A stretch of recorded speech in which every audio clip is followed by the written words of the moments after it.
अस्सलाम वालेकुम वरहमतुल्लाहि वबरकातुहू। हमारे यहाँ 3 बेटियां पैदा हुई तो मुझे बीवी से नफरत हो गई। मैंने चुपके से दूसरी शादी कर ली, मगर मेरा सब कुछ बीवी के नाम पर था, इसलिए इसे जहर देकर मार दिया ताकि जायदाद अपने नाम कर सकूं। मगर जैसे ही बीवी को दफनाकर घर वापस आया तो मेरे होश उड़ गए, क्योंकि चारपाई पर आज मैं ऑफिस से जल्दी आ गया। क्यों आया था ये सिर्फ मुझे ही मालूम था, लेकिन न जाने क्यों जो कुछ करने जा रहा था इसे सोचते ही मेरा दिल ज्यादा घबराने लगा। इसी घबराहट में मुझसे बार बार उल्टी हरकतें हो रही थी। मेरी बीवी ने मुझे पानी दिया तो अचानक मुझ कपकपी तारी हो गई और मैंने जानबूझकर वो पानी गिरा दिया। पहले वो मुझे देखने लगी, फिर कहने लगी, आपकी तबीयत तो ठीक है ना, क्या हो रहा है आपको? इसकी बात सुनते ही एक लम्हे के लिए मैंने अपना इरादा बदल दिया, लेकिन फिर जब अपनी तीनों बेटियों पर दोबारा नजर की तो इनसे नफरत सी महसूस होने लगी। सोच लिया कि बस अपने मंसूबे पर आज जरूर अमल करना चाहिए, कुछ भी हो जाए। अपने दिल को बेइंतहा मजबूत कर लिया और अपने नफ्स की राह पर चल पड़ा। ये भी ना सोचा कि जो कुछ करने जा रहा हूँ वो मेरी जिंदगी पर क्या असर डालेगा। मुझ पर तो बस जायदाद हासिल करने की धुन सवार थी और इसके लिए मैं हर हद से गुजरने को तैयार था। आज इसने बच्चियों को जल्दी सुला दिया। छोटी वाली को बुखार था, इसलिए वो इसके साथ लगी रही थी। मैंने इसे अपने पास बुलाया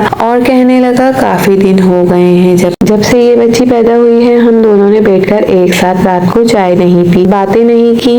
बहुत अरसा हो गया। मेरा दिल चाह रहा है कि मैं तुमसे बातें करूं, तुम्हारे साथ कुछ वक्त गुजारूं। इसने मेरी तरफ देखकर मुस्कुराकर कहा, मैं बहुत ज्यादा थकी हुई हूँ, लेकिन अगर मेरी छोटी बेटी सो जाती है तो आपकी खुशी की खातिर मैं ये भी करने के लिए तैयार हूँ। इसे अंदर ही अंदर ये डर था कि तीसरी बेटी की पैदाइश पर मैंने इसे कुछ भी नहीं कहा। शायद मैं इससे नाराज हूँ, इसलिए मेरे लिए हामी भर ली। मैंने अपना काम कर दिखाया। वो सुबह उठ ही ना सकी। मैंने इंतहाई संगदिली का मुजाहरा किया और अपनी ही 3 मासूम बेटियों को यतीम कर दिया। मुझे इस बात का जरा बराबर भी अफसोस नहीं था। मैं अफसोस भी क्यों करता कि मुझे तो जायदाद की लालच पड़ी और इसी लालच ने मुझे इतना बड़ा जुर्म करवा दिया था। लेकिन मजाल है कि जो मुझे इस जुर्म की जरा बराबर भी तकलीफ हुई हो। मेरी बच्चियों को रो रो कर बुरा हाल था। वो बिल्कुल छोटी सी थी, अपनी माँ को तलाश करने लगी, लेकिन के रोने पर भी मुझ पर कोई असर न पड़ा। मैंने जल्दी से बीवी के जनाजे का ऐलान कर दिया और इसे दफना कर आ गया। मैं वैसे भी इससे नफरत करता था, इसलिए मुझे इसके मरने पर कोई अफसोस न हुआ और न मैंने अपनी बेटियों का दर्द का सोचा। वो किस तरह बड़ी होंगी, इन्हें कौन परवरिश करके पालेगा। मुझ पर तो जायदाद की धुन सवार थी। फौरन से इसकी तदफीन के इंतजाम करने लगा। जैसे ही इसे दफनाकर वापिस आया तो एक बहुत बड़ी हकीकत मेरे सामने मौजूद थी। मैंने कभी सोचा भी नहीं था कि मेरे साथ इतना बड़ा खेल खेला जाएगा और यूं खुद को बेबस महसूस करूंगा। जिस जायदाद को हासिल करने के लिए मैंने इतना बड़ा जुर्म किया था, वो जायदाद यूं मेरे हाथों से निकल गई और मैं हाथ मलता ही रह जाऊंगा और मरे मरे कदमों से अंदर दाखिल हुआ, क्योंकि चारपाई पर बैठी शख्सियत को देखकर मेरी रही सही हिम्मत भी खत्म हो गई थी। मैं जैसे ही अंदर दाखिल हुआ तो इस शख्सियत ने मुझे आवाज देकर अपने पास बुलाया और फिर जो कुछ कहा इसे सुनकर मेरे होश उड़ गए। सब कुछ बर्बाद हो गया था, सब कुछ मलियामेट हो गया था। मैं हाथ मलता रह गया था। जो कुछ मैंने सोचा था इसके सब कुछ उल्टा ही हुआ था। मेरे हाथ में कुछ भी ना आया। मैंने वहीं बैठकर आंखों में आंसू लिए गुजरे वक्त को सोचने लगा। मैंने इतना बड़ा जुर्म कर लिया और इसके बाद भी मुझे कुछ हासिल ना हुआ। मैं अपनी सारी जिंदगी के बारे में सोचने लगा। बहुत सारे खसारे मेरे मुंतजर थे, लेकिन अब कुछ भी नहीं हो सकता था। बहुत देर हो चुकी थी। जिस मकसद को हासिल करने के लिए मैंने ये सब कुछ किया वो मकसद भी हासिल ना हुआ और सब कुछ धरा का धरा रह गया। मेरा नाम समीउल्लाह है और मैं अपने वालिदैन की सबसे छोटी औलाद हूँ। मुझसे बड़े 3 भाई थे। वालिदैन ने कभी भी हम में फर्क न किया। हम चारों भाइयों को एक जैसा प्यार दिया। मुझसे बड़े 3 भाई तो अपनी जिंदगी में कुछ न कुछ बन गए थे, लेकिन मैं ऐसा कुछ भी ना बन सका, क्योंकि मेरे अंदर सुस्ती काहली भरी हुई थी और इसी सुस्ती काहली के पेश नजर मैंने पढ़ाई ना की, ना अपने वालिदैन की कोई बात मानी, बल्कि अपनी मनमानी ही करता रहा। अपने दोस्तों के साथ घूमता रहा। ऐशो अयाशी और आवारागर्दी में मेरा पसंदीदा मशगला था। मेरे तीनों भाई मुझसे नाराज थे। अक्सर मेरे वालिदैन से कहते कि इसे कुछ समझाएं, इसे कुछ बताएं कि जमाना बहुत आगे निकल गया है और ये अभी तक ऐशो अयाशी में मसरूफ मसरूफ है, समझता है कि हमेशा जिंदगी ऐसी ही रहेगी, लेकिन इसे समझाएं कि जिंदगी हमेशा एक जैसी नहीं रहती, हालात बदलते रहते हैं। अभी तो ये भाई की कमाई खा रहा है, हमें कोई एतराज नहीं, लेकिन ये उम्र के इस हिस्से में पहुंच गया है कि जहां इसे खुद अपनी कमाई खानी चाहिए और वालिदैन की खिदमत करनी चाहिए। जिसे हम सब कह रहे हैं, मेरी शादी नहीं हुई थी, मुझे कोई रिश्ता देने के लिए तैयार नहीं था, क्योंकि ना मैंने पढ़ाई की थी, ना मैं जॉब करता था। ऐसे में कौन अपनी बेटी की जिंदगी बर्बाद करता, इसलिए वालिदैन मेरी जल्दी शादी नहीं करना चाहते थे, लेकिन फिर भी मैंने अपने भाइयों की बात को सीरियस लेना शुरू किया और अपने मोहल्ले में ही एक दुकान पर नौकरी कर ली। तनख्वाह बहुत कम थी, लेकिन मैंने सोच लिया कि लोगों की बातों को नहीं सुनूंगा और कुछ करके दिखाऊंगा। यूं मैंने वहाँ दुकान में नौकरी कर ली, जिससे मुझे तकरीबन 7,000 रुपए मिलते हैं। अम्मी अब्बू तो इसी बात पर खुश थे कि मैंने अपने बारे में संजीदा होना शुरू किया, इसलिए उन्होंने मुझसे घर खर्चा लेने से मना कर दिया और कहा कि तुम खुद अपने इन पैसों से बचत करो, अपना मुस्तकबिल बनाओ। हम आज हैं कल नहीं, भाइयों की शादी हो चुकी है, तुम्हारी आदतों से वो वैसे भी वाकिफ हैं। अगर हमें कुछ हो जाता है तो हो सकता है कि वो लोग तुम्हें अपने घर में ना रखें। हमें इस बात का आसरा तो होगा कि हमारा छोटा बेटा भी कुछ ना कुछ तो कर ही लेगा। जिंदगी में मैंने इनकी बात मान ली। तनख्वाह में थोड़ा इजाफा हुआ। मैंने अपने वालिदैन से कहा कि मुझे शादी करनी है। मैंने मोहल्ले की एक लड़की को पसंद कर लिया। इसके फरिश्तों को भी खबर नहीं थी कि मैं इसे पसंद करता हूँ और इससे शादी करना चाहता हूँ। मैंने अम्मी को डायरेक्ट इसके घर पर रिश्ते के लिए भेज दिया। उन्होंने भी मेरे मुतालिक पूछताछ की और फिर रिश्ते के लिए हाँ कर दी। इस लड़की के वालिदैन नहीं थे, वो अपने चच्ची के साथ रहती थी। उन्होंने भी इसे पाला था, वो यतीम थी। इस वजह से उन्होंने मेरी जात को ज्यादा न कुरेदा और अपनी भतीजी मेरे हवाले कर दी। मैं खुश था कि चलो मेरी शादी हो गई, अब जिंदगी बदल जाएगी। मैं अपनी बीवी के साथ जिंदगी गुजारने लगा, इसे खुश रखने की कोशिश करने लगा। इसी दौरान एक के बाद दीगर मेरे वालिदैन का इंतकाल हो गया और मेरे भाइयों ने मुझसे आंखें फेर ली। हालांकि अभी मुझे घर को बसाने के लिए इनकी बहुत ज्यादा सपोर्ट की जरूरत थी, लेकिन मेरे वालिदैन ने सही कहा था कि इनके मरते ही मेरे भाइयों ने मुझसे आंखें फेर ली और मुझे घर से अलग कर दिया। मैं किराए के घर में रहने लगा। मेरी बीवी ने इस मामले में मेरा बहुत साथ दिया। तनख्वाह वैसे ही मामूली थी। यहाँ ये बात बताना चलूंगा कि भाइयों ने मेरी सारी जायदाद पर कब्जा कर लिया, जो अम्मी लोगों ने मेरे नाम की थी। जो थोड़ी बहुत जायदाद मेरे हवाले थी, वो मेरी बीवी के नाम कर दी, ये कहकर तुम वैसे भी बहुत गैर जिम्मेदार हो, हम तुम्हारी बीवी के नाम जायदाद कर देते हैं। कल को अगर तुमने अपनी जायदाद भी बेचकर खा ली तो फिर क्या होगा? सड़क पर आ जाओगे। मुझे कोई एतराज नहीं था, मुझे अपनी बीवी से मोहब्बत थी, इसलिए कोई एतराज ना कर सका। बीवी ने मेरे भाइयों के सामने एहतजाज किया कि मेरे शौहर की जायदाद इन्हीं के नाम पर होनी चाहिए, लेकिन उन्होंने एक ना सुनी और यूं मेरी सारी जायदाद मेरी बीवी के नाम कर दी। वैसे भी उन्होंने बंटवारे में बहुत ज्यादा नाइंसाफी से काम लिया था। मुझे बहुत ज्यादा दुख हुआ, लेकिन फिर ये सोचकर चुप हो गया कि अगर बीवी के नाम ही वो कुछ न करते तो हम दोनों तो खाली हाथ रह जाते। दिन गुजरने लगे, हमारे यहाँ पहली बेटी की पैदाइश हुई तो मुझे बहुत ज्यादा मायूसी हुई। मैं बेटे की ख्वाहिश लिए हुए था। मैंने बीवी से कह दिया कि अगली बार मुझे बेटा ही चाहिए। वो मुझे देख कर रह गई, कहने लगी बेटी भी तो अल्लाह की रहमत होती है, आप ऐसा क्यों कह रहे हैं? मैंने इस दिन पहली बार इस पर गुस्सा किया और कहने लगा ये मेरी ख्वाहिश है, इसमें रहमत नेमत का कोई ताल्लुक नहीं। मेरी ख्वाहिश है कि लड़का ही होना चाहिए। पहली बेटी की पैदाइश में तुमसे कुछ नहीं कह रहा हूँ, लेकिन आज के बाद अगर तुम दोबारा से बेटी पैदा करने की हिम्मत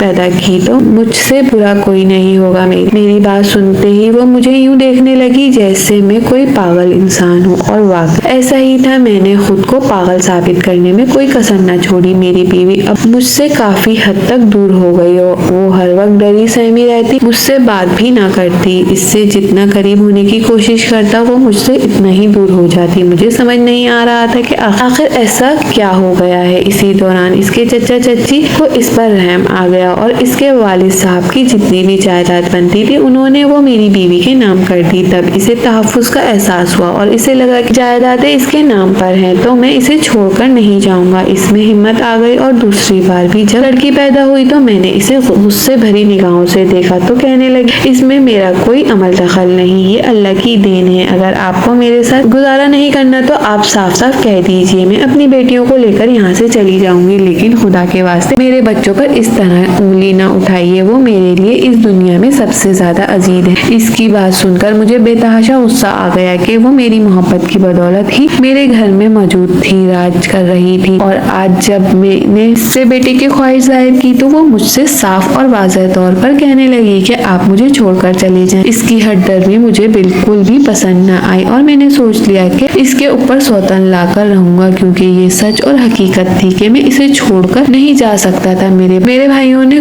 कुछ सोचकर ही मेरी जायदाद इसके नाम की और अब इसके पास अपनी जायदाद भी मौजूद थी, इसलिए इसका पल्ला भारी था। पर मैंने सोच रखा था कि मैं मर्द हूँ और मैं वही करूंगा जो मेरी सरपरिश में लिखा हुआ है। मैंने अपनी दुकान के पास मौजूद ब्यूटी पार्लर में काम करने वाली एक लड़की के साथ इश्क लगाना शुरू कर दिया, क्योंकि मैं अपनी बीवी से बहुत ज्यादा बलसन हो गया था। मेरी अना पर चोट पड़ी और मैं इसी का बदला लेने के लिए मैंने ये कदम उठाया। तीसरी बार जब मेरी बीवी उम्मीद से हुई तो मेरा माशुकाना जोरों शोर से चल रहा था। मैंने सोच लिया कि अगर इस बार भी मेरी बीवी ने बेटी पैदा की तो दूसरी शादी कर लूंगा और इसे खबर तक नहीं होने दूंगा। वो अपनी बच्चियों में मसरूफ रहती, इसे इस बात की भी फिक्र ही नहीं थी कि मैं कहाँ होता हूँ, क्या करता हूँ और किसके साथ मसरूफ रहता हूँ। शायद वो मुझ पर एतमाद करती थी और मैंने इसके एतमाद को बुरी तरह कत्ल कर दिया। दिन गुजरने लगे। तीसरी बेटी की पैदाइश पर मैंने सोच को अमली जामा पहना लिया और किसी औरत से शादी कर ली जो तलाक याफ्ता थी और जिसका पहले एक बेटा भी मौजूद था। मैंने इसे साफ और वाज़ेह तौर पर बता दिया कि तुमसे शादी सिर्फ बेटे के लिए कर रहा हूँ। मेरी बीवी ने सिर्फ बेटियां ही पैदा करके दी हैं और इसे छोड़ इसलिए नहीं सकता क्योंकि मेरी सारी जायदाद इसके नाम है और इसकी अपनी भी बहुत सारी जायदाद है जिसके बगैर मेरा गुजारा नहीं। मेरी दूसरी बीवी भी राजी हो गई क्योंकि वो खुद भी एक लालची औरत थी और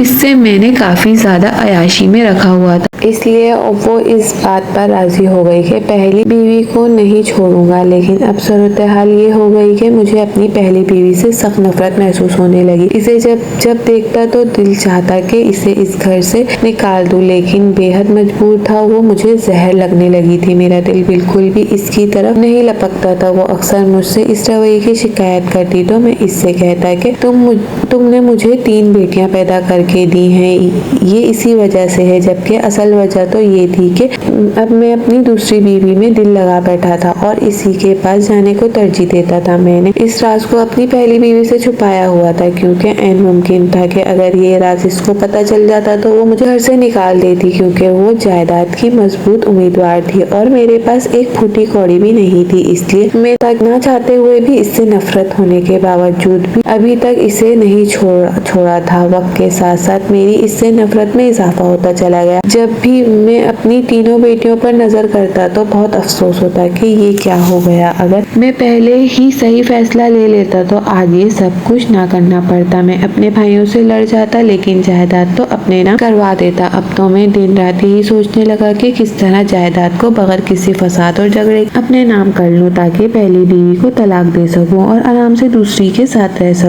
वो उम्मीद से थी और इसने मुझे खुशी की खबर सुनाई थी कि डॉक्टर ने बेटा बताया है। अब दिन रात यही मंसूबे बना रहा था। बिला आखिर एक मंसूबा मेरे हाथ लग गया कि ये बहुत खतरनाक मंसूबा था जो मैंने बनाया, लेकिन इस पर अमल करने से मेरी जिंदगी संवर सकती थी। इसलिए मैंने अमल करने का इरादा कर लिया और सोच लिया कि मैं अपनी पहली बीवी को रास्ते से ही हटा दूंगा। यूं ना होगी, ना कोई फसाद होगा, ना मुझे कोई परेशानी होगी, ना मुझे जायदाद की फिक्र होगी, क्योंकि इसके मरने से जायदाद खुद ब खुद मेरे नाम मुंतकिल हो जाएगी और मैं अपने मकसद में कामयाब हो जाऊंगा। मैंने ये भी ना सोचा कि मेरी 3 छोटी बेटियां हैं जो अपनी माँ के बगैर नहीं रह सकती, क्योंकि जब से वो पैदा हुई थी मैंने इन्हें प्यार की नजर से देखना तो दूर इन्हें उठाया तक नहीं था। इनसे कभी मोहब्बत का इजहार नहीं किया। वो मुझसे हमेशा डरी सहमी रहती और कभी मेरे पास ना आती, क्योंकि मैंने कभी बाप होने का हक अदा ही नहीं किया था। हमेशा इनको डराए रखा, इन्हें डांटा, था, डांटता पीट भी करता, कभी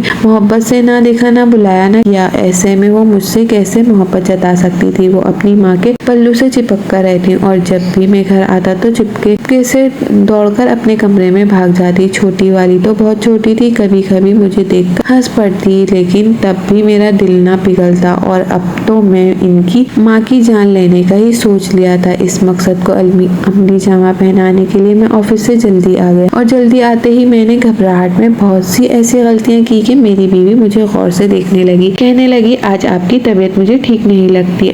एक तो आप घर भी जल्दी आ गए और दूसरा कुछ ना कुछ गलत ही हो रहा है। क्या हुआ है? ऑफिस में कोई झगड़ा हुआ है या आपकी तबीयत खराब है? ये बात सुनकर एक लम्हे के लिए मेरा दिल पिघल गया, लेकिन फिर भी मैंने अपने नफ्स की बदौलत पत्थर कर दिया और खुद को यकीन दिलाया कि तुम्हारा मकसद ये नहीं कि तुम इसकी बातों में आकर पिघल जाओ और हमेशा हमेशा के लिए इसकी मोहताज रहो। तुम्हें अपनी जायदाद से हासिल करनी है और इसका सबसे बड़ा जरिया यही है कि तुम इसे रास्ते से हटाओ। मैंने एक बार फिर से खुद को मजबूत किया और बिला आखिर वो वक्त भी आया जब मैंने इसे कहा कि काफी अरसे से तुम्हारे साथ बैठकर चाय का एक कप नहीं पिया है। सारे काम निपटा लो, फिर हम बैठकर बातें करते हैं और साथ में चाय पीते हैं। मेरी इतनी सी तवज्जो पर वो घुल उठी और कहने लगी, मैं भी सारे काम खत्म करके आती हूँ और छोटी बेटी को सुलाती हूँ। तकरीबन आधे घंटे के बाद वो चाय बनाकर लाई और बहुत खुश नजर आ रही थी। मैंने बहाने से इसे किचन में भेजा और अपने हाथ में मौजूद जहर इसकी चाय में मिला दिया। वो मुझसे बातें करती जाती, चाय पीती जाती। अचानक से इसकी तबीयत खराब हो गई, उसे उल्टी आने लगी। जहर ने अपना असर दिखाना शुरू कर दिया। इसे जोर की उकाई आई और खून की उल्टी हुई। मैं समझ गया कि इसका आखिरी वक्त आ गया है। अगले लम्हे वो इस दुनिया से गुजर गई। पर इसके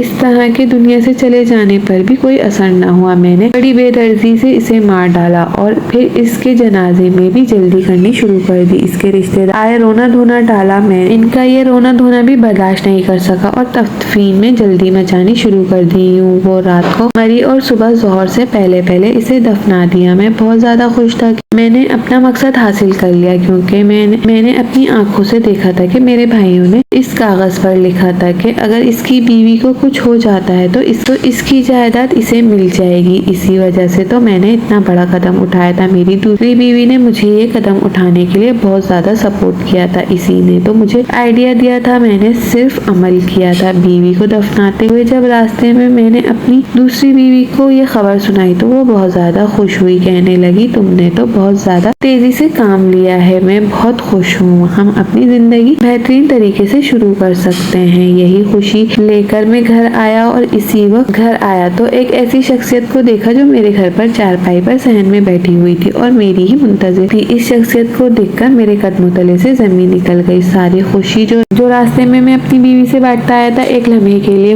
हवा हो गई। वो शख्सियत कोई और नहीं बल्कि मेरी बीवी का वकील था। मैं इसे अच्छी तरह जानता था। वो तब मेरे साथ आया था जब इसे चचा चची ने इसकी जायदाद इसे वापस की थी। इसने कुछ कागजात तैयार करवाए थे। अब मैंने ज्यादा दिलचस्पी जाहिर न की। अगर जाहिर करता तो मुझे पता चल जाता कि मेरी बीवी का मारना मुझे कुछ भी फायदा न दे सका और उल्टा मैं बुरी तरह फंस गया। वहाँ वकील मौजूद था, मुझे देखकर ताजियत करने लगा। कहने लगा, इनकी अचानक मौत से बहुत ज्यादा गमगीन हूँ, लेकिन दुनिया के भी कुछ तकाजे निभाने हैं, इसलिए मैं आपके पास आया हूँ। मुझे आपके महल्ले से ये खबर हुई है कि नाज़ीन भाभी इस दुनिया से रुखसत हो गई हैं। उन्होंने रुखसत होने से पहले मुझसे कुछ वसीयत की थी और मैं यही वसीयत आपको बताने आया हूँ। उन्होंने एक खत मेरे हवाले किया था और मुझे कहा था कि मैं अपने मरने के बाद ये खत इन्हें दे सकूं, साथ ही साथ आपको वसीयत भी बता सकूं। ये बात सुनकर मेरे कदमों तले जमीन निकल गई। मैंने इससे लड़खड़ाती हुई जबान से पूछा कि कौन सी वसीयत की बात कर रहे हो?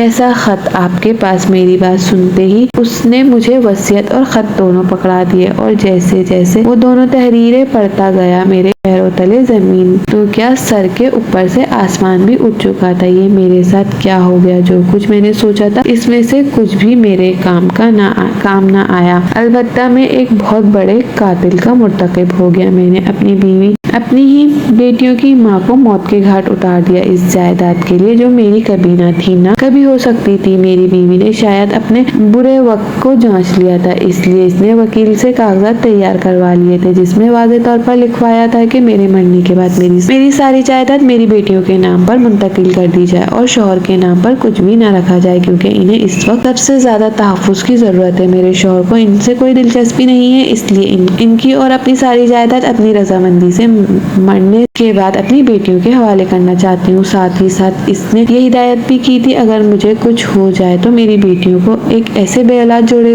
दे दिया जाए जिन्होंने बहुत पहले मुझसे मेरी बेटियां मांगी थी, क्योंकि मेरे शौहर का रवैया इनके साथ दुरुस्त नहीं था। वो बेऔलाद जोड़ा कोई और नहीं बल्कि मेरी बीवी की ही दोस्त और इसका शौहर था जो अक्सर हमारे घर आया जाया करते थे। मैं समझता था कि मेरी बीवी मेरी हर एक चीज से बेखबर है, जबकि वो हर चीज से बाखबर थी। इसे ये भी पता चल गया था कि मैंने दूसरी शादी कर ली है। इसने खत में वाज़ेह तौर पर लिख दिया था कि मैं तुम्हारे सारे करतूतों से वाकिफ हो गई हूँ, बस इस वक्त का इंतजार कर रही हूँ जब खुद तुम इस बात का एतराफ करोगे।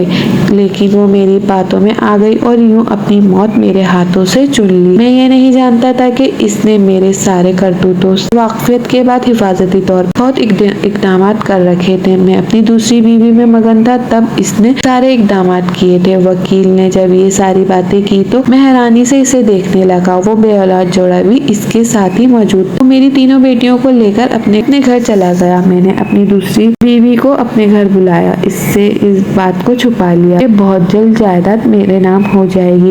इसी बात पे वो खुश हो गए, लेकिन आखिर ये बात कब तक छुप सकती थी। आखिरकार इसे पता चल गया। ये इस वक्त की बात थी जब वाकई मेरा बेटा पैदा हुआ और इसी दिन इसे इस बात की खबर हो गई कि मेरे नाम कुछ भी नहीं। मेरी सारी जायदाद, मेरी बीवी की जायदाद भी मेरी बेटियों के नाम है। वो हत्ते से उकड़ गई। इसी वक्त मुझसे खड़े खड़े तलाक ले ली और कहने लगी सारी उम्र तुम अपने बेटे का मुंह नहीं देख सकोगे। तुम्हारा क्या भरोसा, तुम्हें जायदाद नहीं मिली तो तुम मेरे साथ भी वो सब करोगे। तुमने अपनी पहली बीवी के साथ किया है। अगर तुमने मेरे साथ जोर जबरदस्ती करने की कोशिश की तो मैं पूरी दुनिया को बता दूंगी कि तुमने अपनी पहली बीवी को खुद मारा है ताकि तुम अपनी सारी जायदाद अपने नाम कर लो। वो मेरे बेटे को लेकर रुखसत हो गए और मैं खाली हाथ रह गया। इसने सिर्फ धमकी नहीं दी बल्कि मेरे भाइयों को भी बता दिया कि तुम्हारी भाभी को मारने वाला यही शख्स है।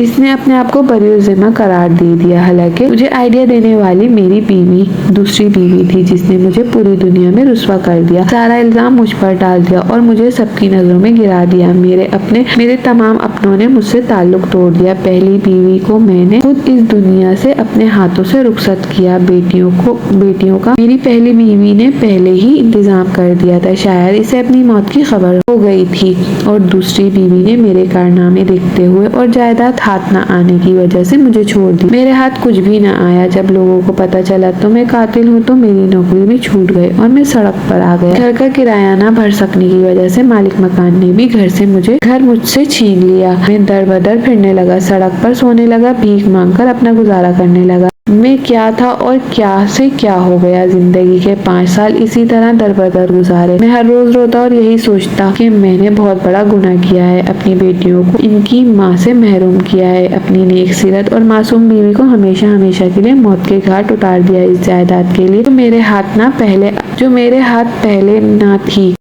पहले ना थी ना अब आई और मैं हमेशा हमेशा के लिए अकेला रह गया। मेरी हालत बदतर हो चुकी है। मैं बेहद कमजोर हो गया हूँ, हड्डियों का ढांचा बन गया है। सड़कों पर सोता हूँ, हर रोज अपनी मौत का इंतजार करता हूँ। ऐसा लगता है कि मौत भी मुझसे रूठ गई है। मेरा दिल तड़प जाता है कि मैं अपनी बेटियों की शक्ल देखूं, अपने बेटे को महसूस करूं, लेकिन एक ऐसी सिसक में जिंदगी गुजार रहा हूँ कि रोज रोता हूँ, रोज मरता हूँ, लेकिन एक बार फिर से जिंदा हो जाता हूँ। कुदरत ने अपना करिश्मा दिखाने के लिए मुझे अपनी बेटियों को भी दिखाया था। वो अपने वालिदैन के साथ मुझे मार्केट में नजर आ गई थी। वो बड़ी हो गई थी, बहुत खूबसूरत हो गई थी। कुदरत ने मुझे मेरे बेटे से भी मिलवाया था। मेरी बीवी को मैंने एक क्लिनिक के बाहर देखा तो इसके साथ 6 साल का बच्चा था और वही मेरा बेटा था। मैं अपने बच्चों को अपने सामने देखने के बावजूद भी इनको मोहब्बत करने के लिए आगे न बढ़ सका, क्योंकि मैंने ये सब कुछ अपने हाथों से लिखा था, अपने हाथों से खो दिया था। अब बस मौत का इंतजार है कि कब वो मेरे पास आए और मुझे अपनी आगोश में ले और मैं एक दूसरे जहां में पहुंचकर सबसे पहले अपनी बीवी माफ़ी मांगूं और निजात पा जाऊं। लेकिन कभी कभी ये सोचता हूँ कि यही तो जिंदगी खुद अपने हाथों से जहन्नुम बना दी। यहाँ तो जिंदगी अपने हाथों से जहन्नुम बना दी, वहाँ की जिंदगी कैसी होगी इसे सोच मुब्तला हूँ और मौत का इंतजार कर रहा हूँ। हमारी आज की ये कहानी आपको कैसी लगी कमेंट बॉक्स में अपनी राय का इजहार जरूर करें और मजीद इस तरह की सबक आमूज कहानियाँ सुनने के लिए हमारे वीडियो को लाइक करें, शेयर करें और हमारे चैनल को सब्सक्राइब करें। शुक्रिया। अल्लाह हाफिज।